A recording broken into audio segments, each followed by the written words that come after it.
Bienvenue à vous, bienvenue sur cette plateforme, bienvenue à vous qui nous rejoignez pour la première fois dans ce programme et à vous qui êtes là depuis le début, bonne continuation dans notre marche avec le Seigneur. Je bénis Dieu pour vos pasteurs, je bénis Dieu pour vos églises, je rends grâce à Dieu pour vos familles et pour tout votre environnement, que la paix du Seigneur soit avec vous, que le shalom de Dieu soit avec vous.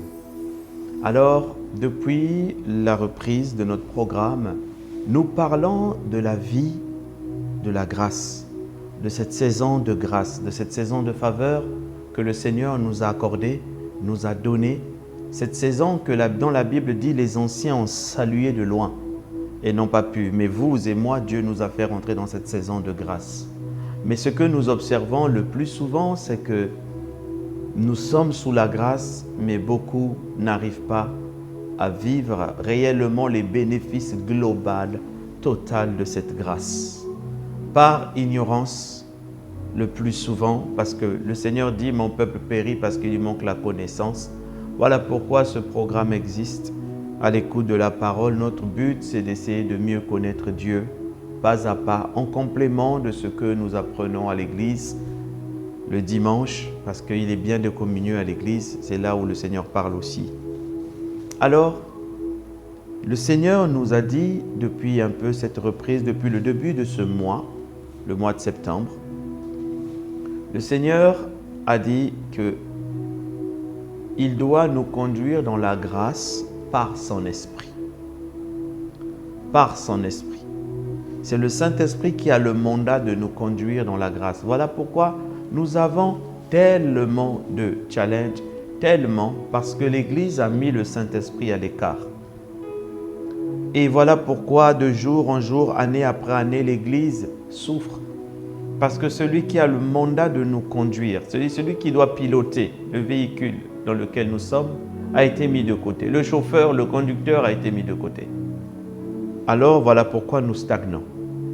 Et le Seigneur nous a parlé de l'Emmanuel. C'est lui l'Esprit qui est censé manifester la présence d'Emmanuel avec nous, de Dieu avec nous et les bénéfices de Dieu avec nous. Il sera avec nous et le Seigneur a dit il sera en nous, le Saint-Esprit de Dieu, le Dieu oublié, parce que l'Église a oublié l'Esprit. Pourtant, l'Église primitive s'appuyait sur l'Esprit. Il y a une saison, les actes des apôtres, c'est la saison de début où l'Église, le Saint-Esprit a repris les rênes de l'Église. Est-ce que votre vie est conduite par l'Esprit de Dieu? Est-ce que votre vie est pilotée par l'Esprit de Dieu? Est-ce que vous vivez sa présence? Est-ce que vous manifestez sa présence, l'Emmanuel qu'il est? Et après, le Seigneur, d'après nous avoir parlé de l'Emmanuel, il nous a parlé que le Saint-Esprit, c'est Dieu lui-même. C'est l'Esprit de sa présence. L'Esprit de sa présence et tout ce qui accompagne sa présence. Nous avons vu au travers des Écritures comment la présence de Dieu a changé la vie d'un homme Obed-Édom. Obed-Édom, la présence de Dieu a changé sa vie. A changé la vie et même celle de sa famille. La présence. Or, le Seigneur vous donne sa présence par l'Esprit. La Bible dit qu'il n'a pas retenu ce qu'il avait de plus bon, il a donné. À combien plus forte raison, la Bible dit, le Père donnera-t-il le Saint-Esprit, tout ce qu'il y a de bon, à ceux qui le lui demandent. Ô Seigneur, nous voulons ton Esprit. Nous voulons ton Esprit. Et le Seigneur nous a appris à cultiver cette présence par la louange, par l'adoration, par la méditation de la parole. Nous devons apprendre à cultiver cette présence. Cette présence, lorsqu'elle est avec vous, lorsqu'elle vous accompagne, la présence du Saint-Esprit, partout où vous allez, les portes qui étaient fermées s'ouvrent. La Bible dit les ennemis qui venaient par un chemin s'enfuient par cet chemin. Avant même que vous ayez vu, la Bible dit, vous verrez la rétribution des méchants. C'est cette présence-là dont David a dit dans le psaume 27, Il a dit une chose que je recherche, une chose que je désire le plus, quand même je suis attaqué, ce que je recherche, c'est que j'habite dans la présence du Seigneur, que j'habite dans la présence du Seigneur. Si une armée se campait contre moi, mon cœur ne serait sans crainte. Si une guerre s'élevait contre moi, je serais malgré cela en toute confiance. Je demande à l'Éternel une chose, je désire ardemment, je voudrais habiter toute ma vie dans la maison de l'Éternel et contempler la magnificence de l'Éternel pour admirer son temple, être dans la présence de Dieu. C'est cette présence-là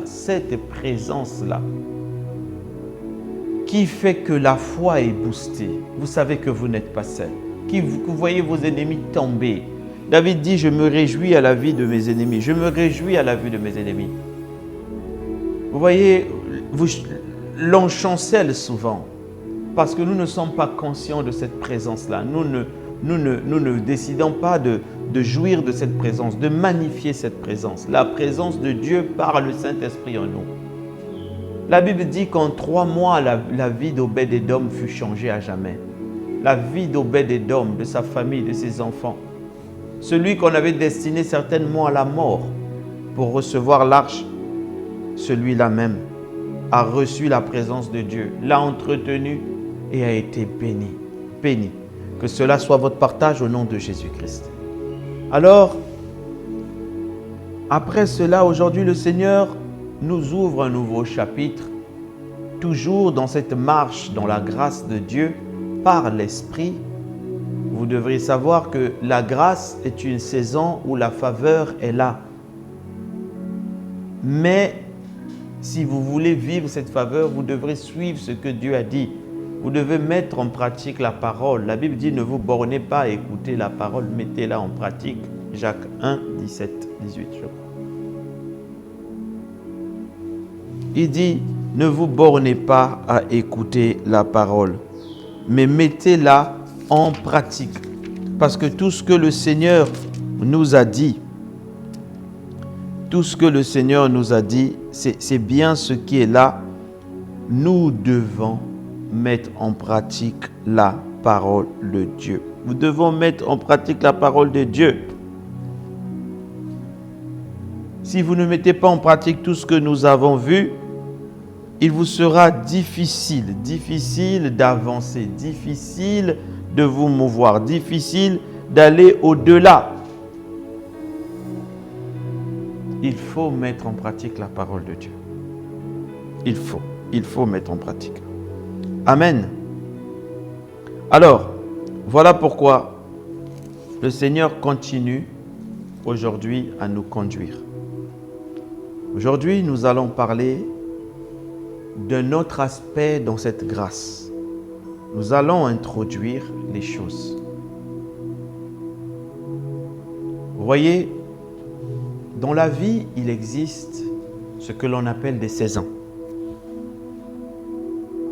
Il existe des temps. Nous sommes dans le temps et nous habitons dans le temps. Le temps est séparé en saisons, en années, en semaines, en jours, en heures. Il y a par contre 2 types de temps ou de saisons. Il y a ce qu'on appelle les temps cycliques. Les temps cycliques, c'est ce qui se répète. Il y a eu un lundi, il y a eu un mardi, il y a eu un samedi, un vendredi. La semaine prochaine, il y aura aussi un lundi, il y aura aussi un mardi, il y aura aussi un mercredi. Ils sont cycliques. Il y a eu un mois de janvier cette année, il y aura un mois de janvier l'année prochaine. Il y a eu un mois de février, il y aura un mois de février. Il y a eu une semaine aujourd'hui, il y en aura une autre demain, dans la semaine prochaine. Ce sont les temps cycliques. Il y a dans les temps cycliques des choses qui reviennent donc. Mais dans la vie, il y a aussi des temps non cycliques. Vous voyez, les jours peuvent changer. Le 1er janvier, on le retrouvera l'année prochaine. Le mois de janvier, on le retrouvera l'année prochaine. Mais l'année ne change pas. L'année, plutôt les temps, les jours ne changent pas, mais l'année change. 2025, on ne le retrouvera pas l'année prochaine. On ne retrouvera plus jamais 2022, 2023, 2024. Plus jamais on sera en l'an 2001. Plus jamais. Ça veut dire qu'il y a des temps qui ne reviennent pas. Il y a des choses qui ne reviennent pas. Il y a des choses, si vous ratez, ça ne reviendra pas. Je vous le dis clairement. Ça ne reviendra pas. Hier est passé. Hier ne reviendra jamais. Hier ne reviendra jamais. L'enfance passe. Vous ne serez plus jamais enfant. Bon, dans l'éternité, nous sommes tous enfants de Dieu, mais vous ne serez plus jamais enfant sur cette terre. Vous ne serez, si vous avez dépassé la jeunesse, vous ne serez plus jamais jeune. Si vous êtes dans la vieillesse, vous ne serez pas vieux 10 fois. Après la vieillesse, c'est le départ de la terre. Alors, la sagesse veut que nous puissions faire attention au temps et aux saisons. Faire attention au temps et aux saisons. Et bien nous conduire. Moïse a dit, « Ô Seigneur, apprends-nous à bien compter nos jours, afin que nous appliquions nos cœurs à la sagesse. » Afin que nous appliquions nos cœurs à faire ce qui doit être fait dans les temps et les saisons. Alors, pourquoi je vous le dis? Parce que souvent, lorsque nous ne mettons pas en pratique la parole, nous traînons les pieds. Et nous pensons que c'est bon, on aura toujours le temps. L'âge avance. Et si vous ne rentrez pas dans la destinée que Dieu vous appelle à entrer, vous risquerez de passer cette destinée. Et si Dieu vous a appelé pour une mission et que cette mission, vous ne voulez pas rentrer dedans, il suscitera quelqu'un d'autre pour faire. Amen. Il a dit dans la Bible, « Je me suis trouvé un autre roi. » Il a suscité quelqu'un d'autre quand il a vu que Saül commençait à être égaré. Samuel a dit à Saül, « Si tu n'avais pas fait ça, ton trône aurait été éternel sur Israël. Mais comme tu as fait, c'est-à-dire que comme tu n'as pas respecté ce qu'il fallait faire dans cette saison, Dieu a suscité un autre roi. Que cela ne soit pas votre partage. » Voilà pourquoi, bien plus que tout, nous avons besoin d'être conduits par l'Esprit de Dieu. Conduits par l'Esprit de Dieu. Parce que après, la Bible dit dans le livre de Jean, « Et moi je prierai et il vous donnera un autre consolateur afin qu'il demeure éternellement avec vous, l'Esprit de vérité que le monde ne peut recevoir, parce qu'il ne le voit point, mais vous le connaissez. Il demeure avec vous, il sera en vous. » Voyez, après le fait que le Saint-Esprit demeure avec nous et qu'il soit en nous, la Bible dit une chose, c'est que le Saint-Esprit, l'Esprit de vérité, il vous conduira dans toute la vérité. Il vous conduira dans toute la vérité. Jean 16, verset 13. Quand le consolateur sera venu, l'Esprit de vérité, il vous conduira dans toute la vérité. Nous avons besoin d'être conduits. Nous avons besoin d'être conduits. Nous avons besoin d'être conduits dans la vérité. Mon frère, ma soeur, aujourd'hui, je ne veux pas aller loin. Je suis venu, le Seigneur m'a dit de te parler de deux concepts. Celui du temps qui passe et qui ne reviendra pas. Et celui d'être conduit dans la vérité, de l'introduire simplement pour les prochaines sessions. Vous savez, la Bible déclare dans le livre de Ésaïe 60, « Les ténèbres recouvrent la terre, l'obscurité profonde recouvre les peuples. On peut se lever le matin, il y a le soleil qui éclaire tout le monde. Et tout le monde dit, ah, je suis. Vous voyez des gens qui sont bien. Mais la Bible déclare que l'obscurité profonde recouvre les peuples. Les ténèbres recouvrent la tête et l'obscurité profonde recouvre les peuples. Ça veut dire qu'il y a les peuples, les nations sont dans une obscurité profonde, spirituelle. Vous voyez des gens et lorsqu'on est dans l'obscurité, on ne sait pas où on va, on tâtonne. On va à gauche, on va à droite, on tâtonne. On tourne en rond. Et dans le livre d'Ésaïe, il est écrit clairement que l'obscurité profonde recouvre les peuples. Voilà pourquoi vous avez des gens, bien que le soleil soit là, bien qu'on mette des lumières partout à gauche, à droite, mais ils ne savent pas où ils vont. Ils ont l'impression, année après année, de stagner au même endroit, d'être bloqués au même endroit. Pourquoi? Parce qu'il y a ce que la Bible dit, l'obscurité profonde recouvre les peuples. Et cette obscurité emmène que les gens tâtonnent. Les gens n'avancent pas. Vous avez l'impression que depuis 4 ans, vous êtes au même endroit. Votre business n'avance pas. Votre vie de prière n'avance pas. Parce que l'obscurité, c'est spirituel. Et les gens disent de manière inconsciente, mais tellement vraie, ah, je ne vois rien en ce moment. Ah, je vois flou en ce moment. Ah, vraiment, je n'ai aucune visibilité. Oui, c'est vrai. Parce que spirituellement, ils ne voient pas. La vision est floutée. Pourquoi? Parce que la stratégie du diable est de faire rester les gens dans les ténèbres. Alors, si vous ne prenez pas le temps de vous mettre en pratique la parole de Dieu, c'est comme ça que les temps non cycliques vont passer, et le peuple demeure dans les ténèbres. Que ce ne soit pas votre partage au nom de Jésus. Les gens peuvent aller à l'église, du moins que par la grâce de Dieu, vous allez dans une bonne église où on vous enseigne la parole de Dieu, parce que la parole, la Bible dit la parole est claire. Elle donne de l'intelligence aux simples.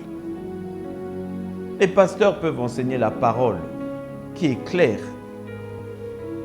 Mais si vous ne la mettez pas en pratique, vous resterez assis dans les ténèbres. Vous serez sauvés, mais vous resterez assis dans les ténèbres. On verra ça avec détail dans notre prochaine session. Pourquoi? Parce que l'obscurité bloque les peuples. L'obscurité fait que vous faites un projet, ça ne marche pas. Vous lancez quelque chose, ça ne marche pas. Pourquoi? Pas parce que vous êtes maudit, non, vous êtes déjà béni. Mais vous ne mettez pas en pratique ce que dit la parole. La Bible dit, sur toi, dans ce verset, Ésaïe 60, les ténèbres recouvrent la terre, l'obscurité profonde les peuples. Juste avant, Ésaïe 60, verset 1 dit, lève-toi, rayonne, brille, lève-toi, car ta lumière est déjà venue. Il dit lève-toi, ça veut dire que c'est toi qui dois te lever. Tu dois quitter d'une position assise pour te lever. C'est toi, mon frère et ma soeur, qui dois te lever. Personne ne viendra te lever. La Bible déclare que le peuple qui était assis dans les ténèbres a vu briller une grande lumière. Donc, assis dans les ténèbres où tu es, le Seigneur te dit, lève-toi, Ésaïe 60. Brille, rayonne, car ta lumière est déjà venue. La version de Semeur dit, elle est déjà là. C'est ça la grâce. La lumière, c'est la grâce. La grâce est déjà là. Lève-toi. Et le verset qui suit dit, certes, il est vrai que les ténèbres recouvrent la terre et l'obscurité profonde recouvre les peuples. Mais sur toi, l'Éternel se lève. Sur toi, sa gloire apparaît. Ça veut dire qu'il y a une étape qui consiste à te dire, lève-toi. Lève-toi, mon frère, lève-toi, ma sœur. Sinon, les saisons, les temps vont passer. vont passer. Et tu resteras assis ou assise dans les ténèbres. Que cela ne soit pas ton partage au nom de Jésus-Christ. Lève-toi, mets en pratique la parole de Dieu. Ne vous bornez pas à écouter la parole, mettez-la en pratique. Jésus a dit, heureux êtes-vous, vous qui entendez ces choses, pourvu que vous les mettiez en pratique. Si vous ne le mettez pas en pratique, tu resteras assis dans les ténèbres. Vous voyez des gens bien habillés, costume, cravate, il est là avec l'attaché caisse, dans les ténèbres, assis dans les ténèbres. Vous voyez des gens conduire des grosses voitures, assis dans les ténèbres, remplis de dettes, remplis de maux de tête. Vous voyez des gens vivre une vie, mais vous sentez que la vie n'avance pas, assis dans les ténèbres. Assis dans les ténèbres. Voilà pourquoi le Seigneur envoie son esprit qui doit nous conduire dans toute la vérité. La Bible dit de Jésus, Jésus rempli du Saint-Esprit, sorti du Jourdain et il fut conduit dans le désert. C'est-à-dire que c'est le Saint-Esprit qui a le mandat de nous conduire. Jésus a dit aux disciples, ne bougez pas, attendez-le. Attendez-le avant qu'il vienne, sinon vous n'y arriverez pas. C'est lui qui apportera la connaissance de la lumière, de la vérité. C'est lui, c'est le Saint-Esprit. L'Esprit de Dieu, l'Esprit d'intelligence, l'Esprit de sagesse, l'Esprit de révélation. C'est lui qui vous montrera le chemin. Il vous conduira dans toute la vérité. Et la vérité, c'est le Christ. Je suis le chemin, la vérité et la vie. C'est le Saint-Esprit. Alors, quand la présence de Dieu vous habite, ce qu'elle va faire, c'est qu'elle vous conduira. L'Esprit de sa présence, le Saint-Esprit, va vous conduire afin que vous ne soyez pas et vous ne restiez pas assis dans les ténèbres au même endroit hier ou en train de stagner. Il y a des choses que vous devez faire aujourd'hui qui ne doivent pas attendre demain. Et il y a des choses où demain vous n'arriverez plus à le faire. Si Dieu vous avait appelé à être un grand joueur de football, ce n'est pas à 50 ans que vous allez commencer à aller jouer. Vous ne pouvez plus jouer dans les grandes équipes. C'est fini. Parce que la saison pour laquelle ces choses étaient prévues est passée. Il va falloir un nouveau redimensionnement. Vous pouvez devenir coach, mais vous ne serez plus joueur.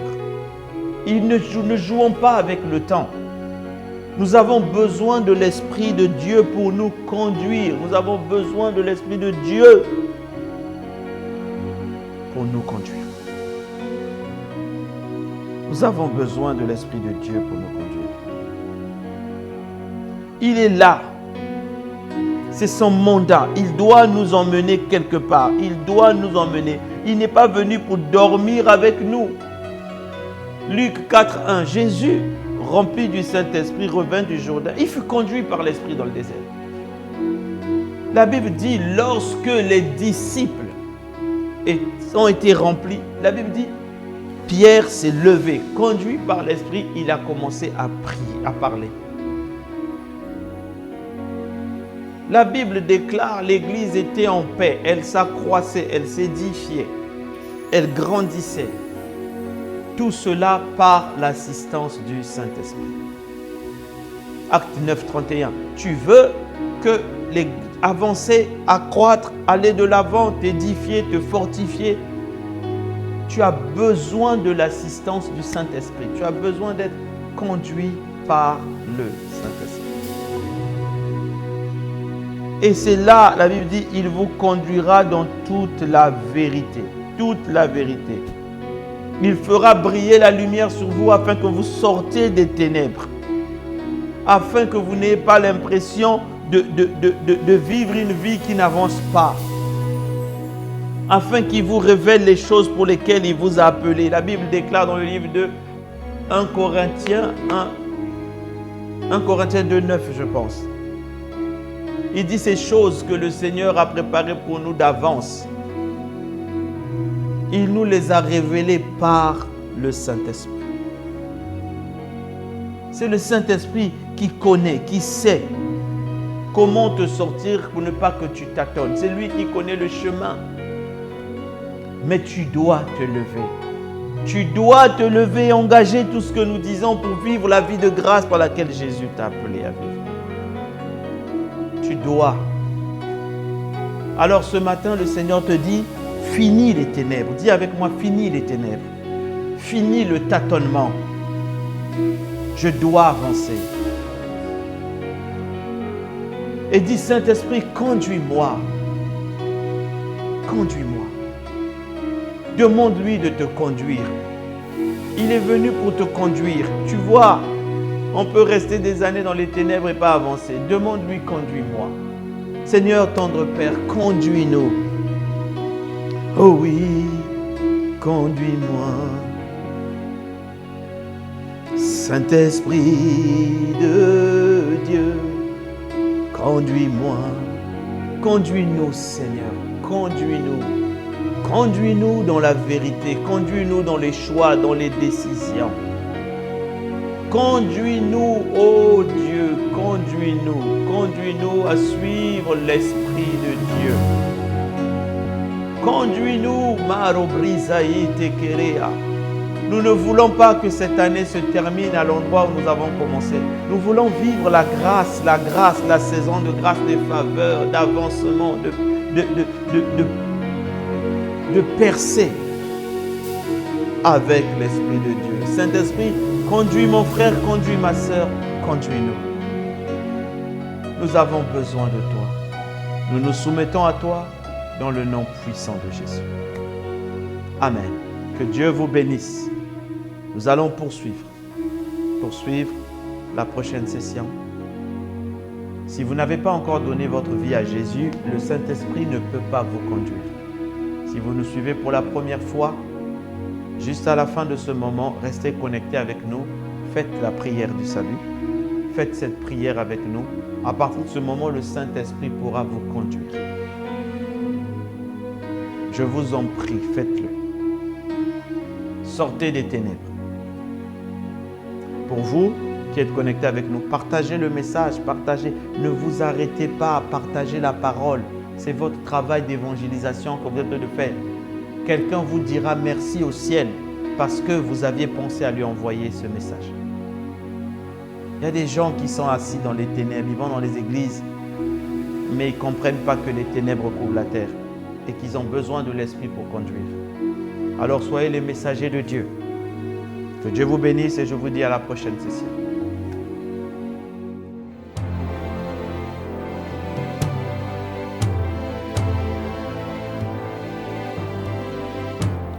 Ô Seigneur Dieu, je crois en ton Fils Jésus-Christ.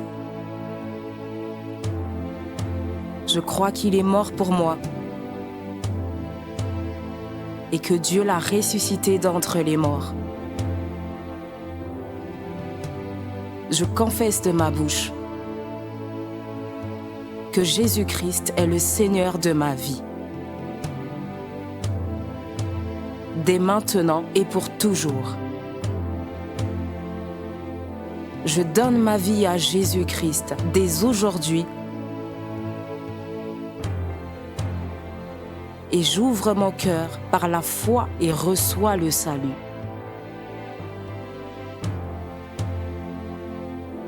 Je reçois maintenant la vie éternelle dans mon esprit.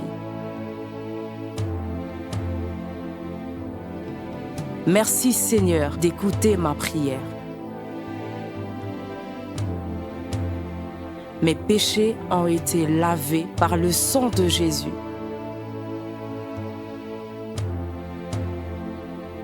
Christ vit maintenant en moi. Et je suis libre.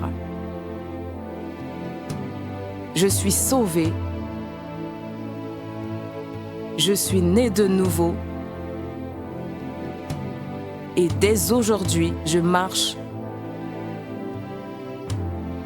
en ayant conscience de ma nouvelle vie en Jésus-Christ.